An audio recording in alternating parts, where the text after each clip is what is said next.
Today's show is sponsored by OrcaCoolers.com. Now, normally I would tell you to go there and I'd tell you to use bourbon and all that, but until the 15th, the whole site is 20% off. So go to OrcaCoolers.com, get those roto-molded coolers that keep ice for days, get the barrel, get the Chaser Teeny, get all the good things, the chasers, the coffee mugs, everything at OrcaCoolers.com is 20% off until the 15th. Go there now. The other awesome thing I want to tell you all about is as of the 10th, Picks Packs are out. So I've been working on, the Get Picks app. It's a great place to go, share what you're drinking, share your tasting notes. It's crowdsourcing all the tasting notes together. There are now Picks Packs. I've been working on this with them. There's 3 blind samples that come in a pack. There's QR codes. You do your tasting. You could see what other people said about the whiskey that you're drinking. And then once you do all that stuff, it reveals to you what you were drinking. So it is awesome. You know how much we love blind tastings here at Dad's Drinking Bourbon. Go to pickshop.com, get a Picks Pack. Even if you want to gift it or you want to hone your own skills, you want to see how you're doing with blind tasting, how you're doing with tasting, period, just go to Picks Shop, download the app, get a Picks Pack, try it for yourself. It's a whole lot of fun. What you got for me, Zeke Baker? Well, not as much of a humorous cold open, but I did think it was worthy of throwing out there at some point. And since it doesn't really pertain to the show we're going to do today, why not do it now? So you remember we did the JD single malt a little while back, right? I can't remember if you put it out or not. I'm trying to catch up on the backlog. I did, but we are behind a show. So I need to sneak another show in here somewhere before the end of the month. But I did think it was funny. Literally a few days after we recorded that, I'd brought in the show, I think this is really going to throw people for a curve because the Jack Daniels has such a loyal following. And sure enough, a buddy of mine was like, hey, I got a really good friend. Do you have any leads on this? He's hitting me up about it. He loves Jack. His dad loves Jack. He wants to carry it to Christmas, crack it with his dad, have the family get a pour. And I was like, I get what you're saying. And I know what people are going to think, especially on paper. But you need to let me talk to you about it in a little while and explain to you the profile of this, or I can send you the link once the podcast comes out. Because yes, it says Jack on the label, but this does not taste anything remotely close to the Jack family of products that everyone associates with whiskey. At least not the rye, No, and I find it surprising too, the price it's going on secondary is you have the normal holiday releases and this one's $50 more. And I'm like, somebody's going to buy this. I like it. I thought it was a good whiskey. We talked about it. It's a very good malt, but I'm like, Somebody's going to buy this and they're going to expect one thing and they're going to get another. Yeah. Somebody's family member is going to get it sprayed on them. And again, it's not because it's bad, but you're just going to be expecting Jack in your head, at least to some 80-90% degree. And then you get that. It's about 1% Jack in the fact that it's a brown colored spirit and it came from Jack Daniels. And the rest, you're going to go, and it's just everywhere. So please, this is your friendly reminder. This year's holiday release from Jack is a single malt finished in a wine barrel. This is not your typical Jack.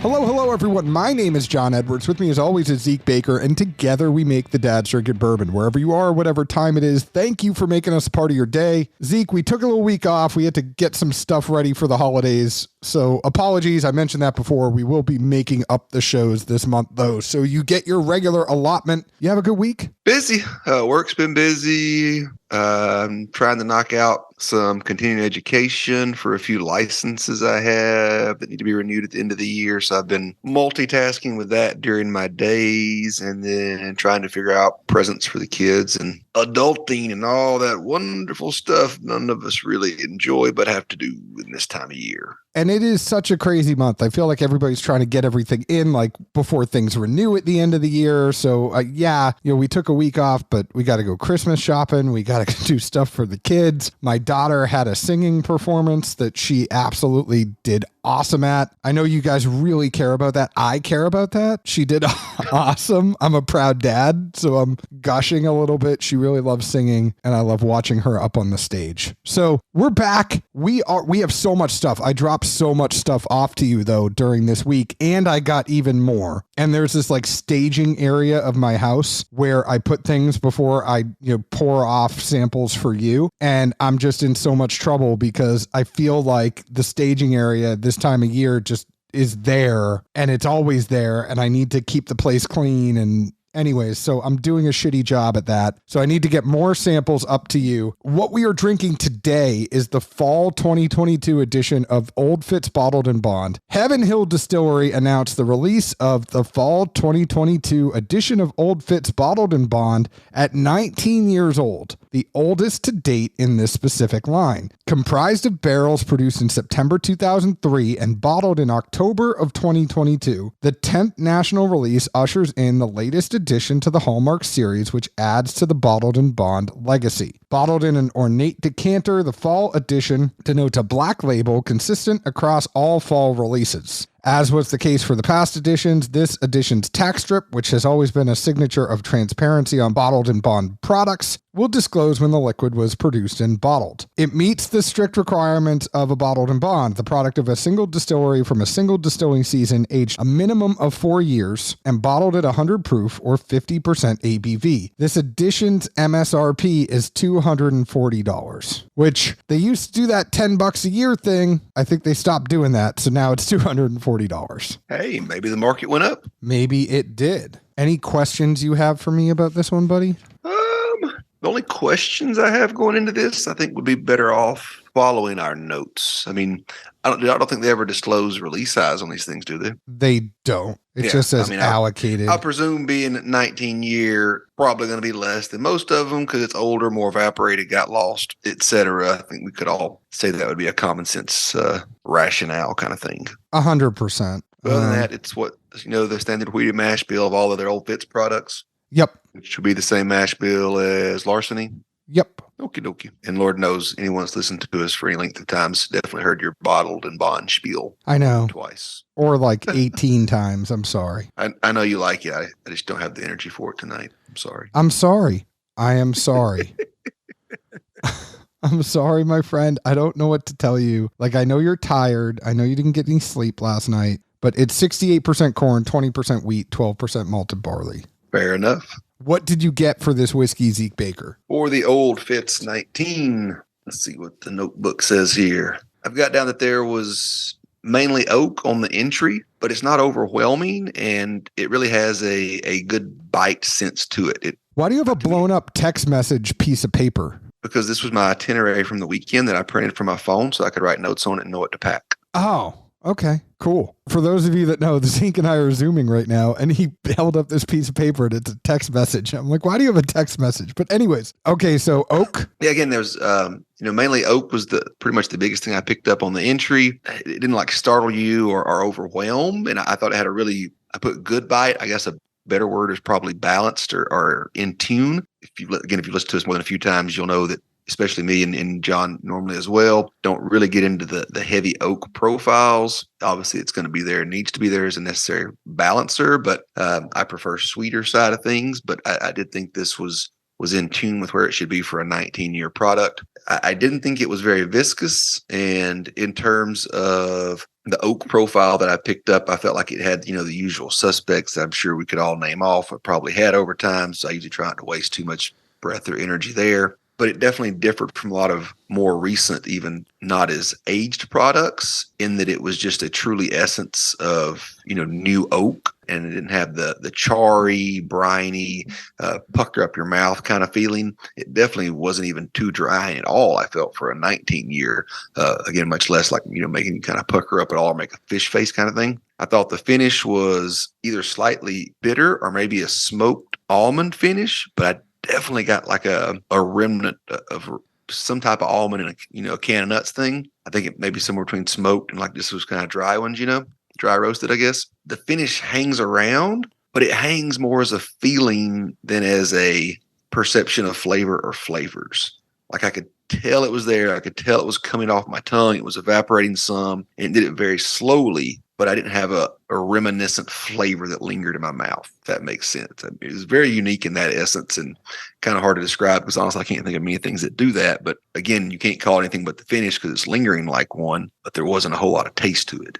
I really think it's the mouthfeel that, at 100 proof, and I know this is bottled in bond, it's supposed to be 100 proof, but I think, the difference in this one opposed to the other ones and opposed to the other wheated mash bills is just the mouthfeel of it. You're 100% correct on the oak, and unlike you, I'll actually give a nose because the nose was super earthy. And then there was almost a hint, which is funny because there's no rye in here at all. There's almost like a little mint to it on the nose. Mm-hmm. But then the taste, I got a bunch of earth notes like pepper, oak, tobacco, spice. There's a fair amount of like pepper spice on here as well, which is funny because like it's supposed to be a wheater and I'm getting a lot of like rye sensations from this. And I think it's the barrel, more so than anything, kind of putting some of that stuff in there, but it's not what I would expect from a wheater. Like I wouldn't expect to get that much spice. The oak is there. I think it's appropriate for a 19 year to have this oak, and it's not too much oak. It's not overly drying. It's not the pucker up thing, but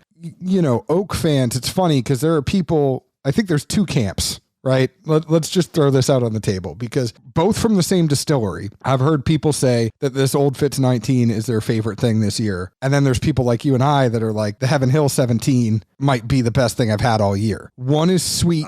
Might. One is sweet. And I luckily, right, like and the funny thing is I posted a picture on the Dad's Drinking Bourbon Instagram, which is really funny because Zeke was like, how the hell did you get that? And I was like, a friend brought it over. And he's like, yeah, I never thought you used those toppers on top of that thing. I was like, no, I don't. But I had the Heaven Hill again, and I could tell you it's just as good as when we had it the first time. And it's so funny to me, though, the same distillery, two different mash bills, 2 years apart, but like completely different profile, which obviously, right, a different mash bill is going to be a different profile. Duh, I know I didn't say anything earth-shattering there. But it's just crazy how these things can age and how one can really take on the wood and one doesn't. Yeah, and also to that, it would be interesting to know what the proof was coming out of the barrel, because as we've had with plenty of things that we've been able to, either water ourselves or taste the comparison to, especially with hyper-aged stuff. But as the water goes into those, especially the hyper-aged stuff, I think they're almost much more sensitive in the way of what's left or what becomes the dominant note in the entire profile is just the oak. So, it'd be interesting to see, like, did this come out at, 108? 109, or was it 130? Because that would be a huge swing and obviously make a bigger difference. And also, technically wheat is supposed to showcase the wood more. And I think that's where it really matters more on a wheater when it's pulled in the aging process, because the grain itself isn't really there to lend a ton of flavor. It's to almost be a catalyst for conveying the flavors from the oak. So, if you pull at the right time, that's when the wood's giving off the sweetest accents it can and all those extra vanillas and things like that. But once they're kind of sucked out of the wood, so to speak, then it's going to get more of the char and the aging and other things. And it's like, also you think about how those Elijah Craigs come off. Like I could see this definitely being 120 proof or higher. You let that thing sit for 19 years, the proof is going up there. So, I definitely, I wouldn't see this coming out at 109 or 108, but I would love to see an Old Fitz, because we see the larceny and the larcenies aren't aged over 10 years. I would love to see what, a 10 to 19 year Old Fitz, what that is going to be at cast strength. Oh yeah. I mean, not to completely derail your notes and certainly circle back to it. We'll just use it as a placeholder, but one of the biggest questions I had was, you have to wonder if through all this, somebody,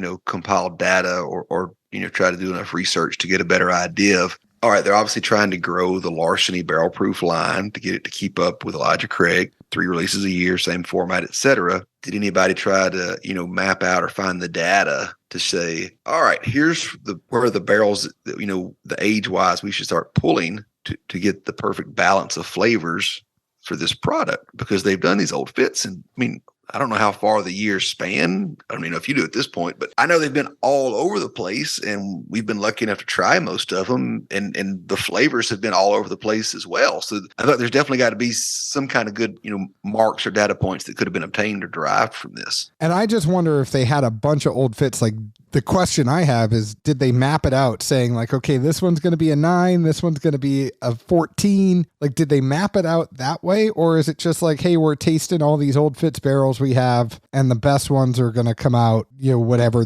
year it is? If nothing else, and I honestly do imagine it's probably more coincidence than anything, but this is the perfect time of year to drop this profile in a whiskey. Oh, yeah.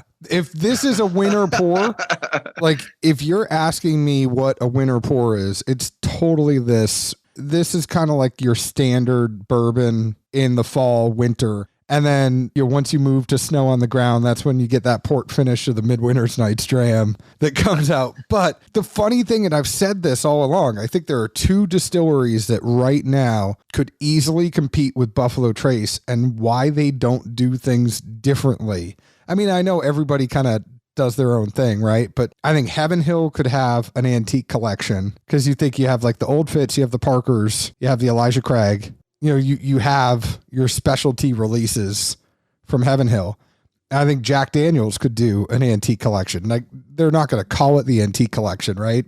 And Jim Beam, sorry, I'll throw Jim Beam in there too, because I think Jim Beam could do, in a heartbeat, they could kind of have their like special releases where there's 5 of them and they all come out together. And I think people could absolutely go up against the Buffalo Trace Antique Collection and hype it up just as much. And I mean, maybe you don't remember this far back, but when we did the Heaven Hill 17 show, we talked about that. And, is it really worth trying to compete, cause more mass hysteria, etc., when that's already there and people are already focused on it? It's Christmas time. People usually pretty tapped money-wise. I'm sure folks are saving to try and get, some allocated stuff when all the Buffalo Trace drops. But imagine if 2 or 3 other distilleries all do it at the same time. It's just too much. It's overwhelming. And I thought we agreed about it then. But I mean, personally, I certainly would still say that I prefer these folks to do random LTOs at random times and just spread it throughout the year. No, I do like that it's spread out. I just like bringing up the point that, like, if you look, so, my dad being a cop and saying things, if you look at the preponderance of the evidence is something my dad would say. But if you look at the totality of these distilleries, they're spreading it out. But like, I just want to bring up, I guess I'm highlighting that if they showcased it differently, I think you would look at these releases differently than people do now. Like, I think people idolize BTAC, and BTAC's great. Don't get me wrong. But I think if you look at like what Heaven Hill and Jim Beam and Jack Daniels do, if they showcased it a little bit differently, people would be losing their shit over some of that stuff. Well, a lot of that's just marketing, perception, etc. I mean, our show's out on BTAC.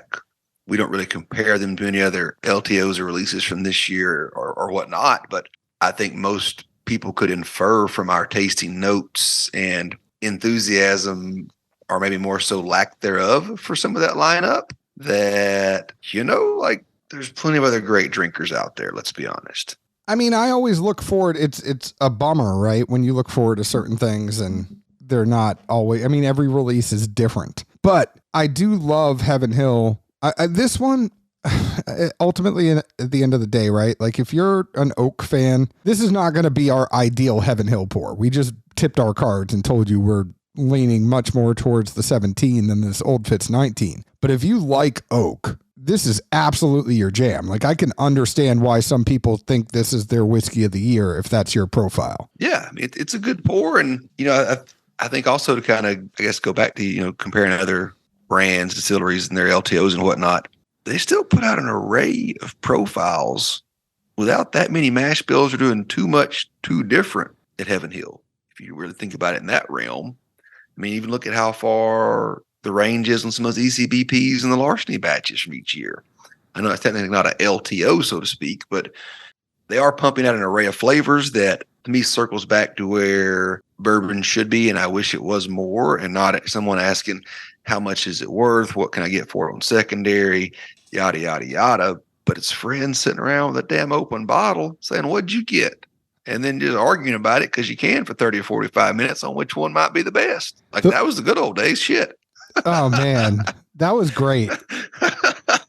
I feel like, so the other thing that's kind of just been funny, I feel like that Willet, the Kings of Leon Willet that has dropped in town. So I ended up getting a few bottles of each, but I feel like that's the first one lately that I've just been able, because I've got a few of each, like I've brought over. So Nate was in town, Whiskey with a View, Whiskey Nate, he was in town. Whenever he comes in town, I always go over and drink with him and his dad, and his brother was there this year, but I brought the Kiamichi, and I was just like, hey, here's the 5. It's a way different profile than what you would expect from Willet, and just enjoy. And I loved just being able to, like, I don't know. It was one of those things where I was like, I don't care, drink as much as you want, like, and it was back to the old days.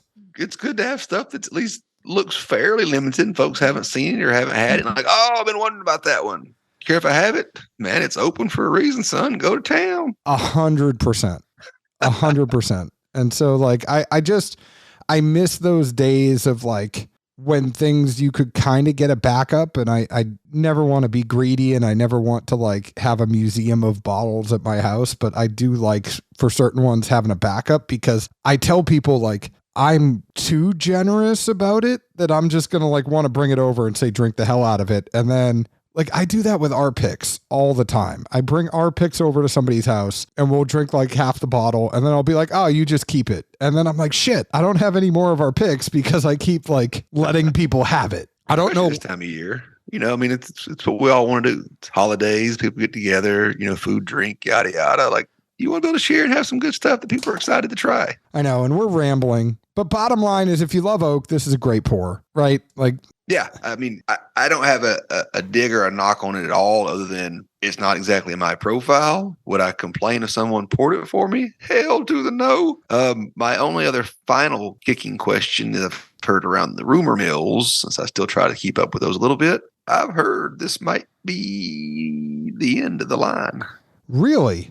Again, they did not tell John this. I didn't even mention it to him till now. Friends, rumor mills, like anything else. Chats. You've been working on this picks thing a lot. You're not paying attention to the chats anymore. I still got my bread and butter. Don't worry. I know the Picks Packs are live. You're probably already heard the ad in the beginning of the show. Picks Packs are live. Go to pickshop.com. Get yourself a Picks Pack. I actually got to design those. That's the cool thing. Like, I got to go in and help pick what whiskey was going to be in there, do all the descriptions, all that fun stuff. And I love it because it goes back to our roots, and it's blind. And you get the QR code, and then you can figure out what you were drinking. Keeping people honest with blind tasting, Zeke. Preaching the gospel. Sounds good to me. I just want to say, if you're listening to this show today, it's the 13th. Bourbon Finds on Instagram. It's at Bourbon Finds. Zeke, you don't even know this because you follow social media so sparingly, but there is a tournament. So it was like a March Madness tournament with the top 64 Instagram accounts. I've seen this, actually. I've followed a little. I might have voted for us once or twice. Do you know we're in the final 4? No. We are in the final 4. Like, I am just floored that we are relevant this far in. Like, we're 6 years in and we're still relevant. We're almost 7 years in. If you're listening to this, if you've made it this far, please go to Bourbon Finds and please vote for Dad's Drinking Bourbon. And I did feel bad. One of the folks we keep up with, PC Whiskey, sent me a thing. I really don't check those messages, right? So I get on Instagram, and he sent me a thing like, hey, can you click on the link and make sure you vote for my thing, blah, blah, blah. It was part of that tournament or whatever. And I'm like, well, when I click on it, I'm like, man, I don't know. I'm not the best at these damn apps, but I can't find the link here anymore. And he's like, yeah, it expired about a day ago. I'm like, shit, my bad, man. I'm not good with social media.